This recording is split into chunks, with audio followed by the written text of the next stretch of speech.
परम पूज्य गुरुदेव की जय, परमवंदनीय माता जी की जय, शांति कुंज हरिद्वार की जय।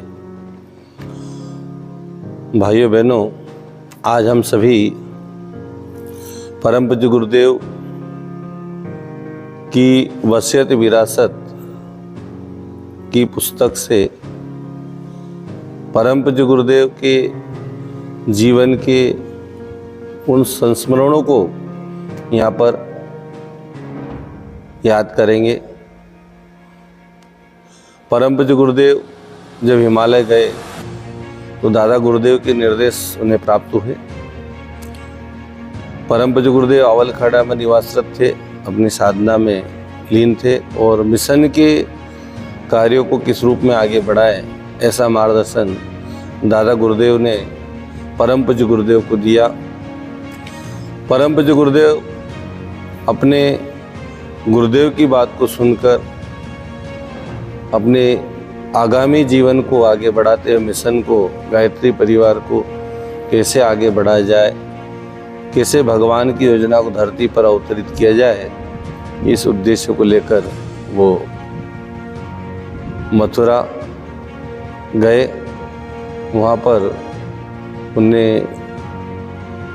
कई भ्रमण किया, कई घरों के दर्शन किए, भाई कोई व्यवस्थित उन्हें घर प्राप्त हो जाए जहाँ पर वो रुककर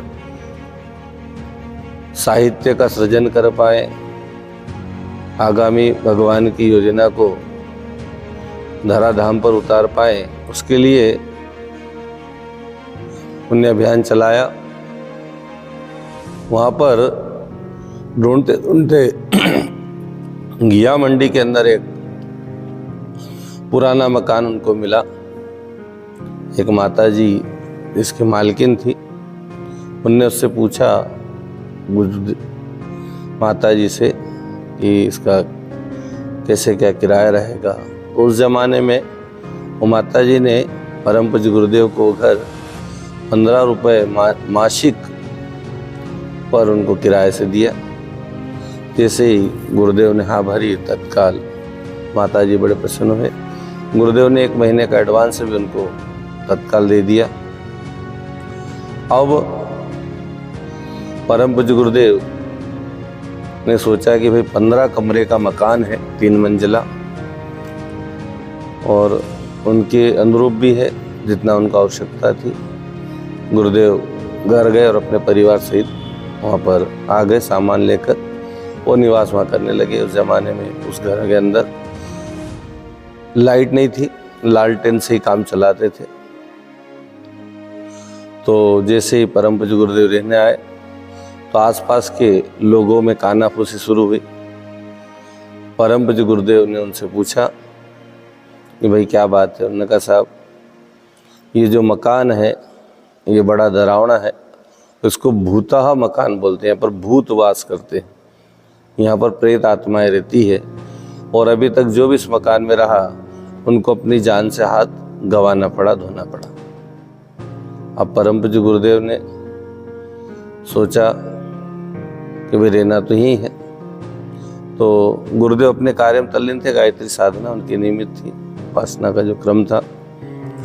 तो कई बार वहाँ पर हलचलें होती रही। 10 दिनों तक ऐसा क्रम परम पूज्य गुरुदेव ने देखा। लेकिन जब उनने देखा कि वह कुछ समझाना चाहिए तो उनने वहाँ जाकर परम पूज्य गुरुदेव रात के करीबन 1 बजे लालटेन लेकर ऊपर वाली मंजिल पे गए, जहाँ पर ज़्यादा उथा पुल चल रही थी। उनकी जो भी आत्माएं थी वहाँ पर वो ज़्यादा से ज़्यादा वो कर रही थी। तो उन्होंने वहाँ जाकर जैसे ही गए तो सब चुप हो गए। गुरुदेव ने आवाज़ लगाई, सब भागने लगे। गुरुदेव ने कहा रुको, भागो मत, हमारी बात को ध्यान से सुनो। बोले आप यहाँ बरसों से रह रहे हो, हमें कोई तकलीफ नहीं है। इस पूरे मकान में 15 कमरे हैं।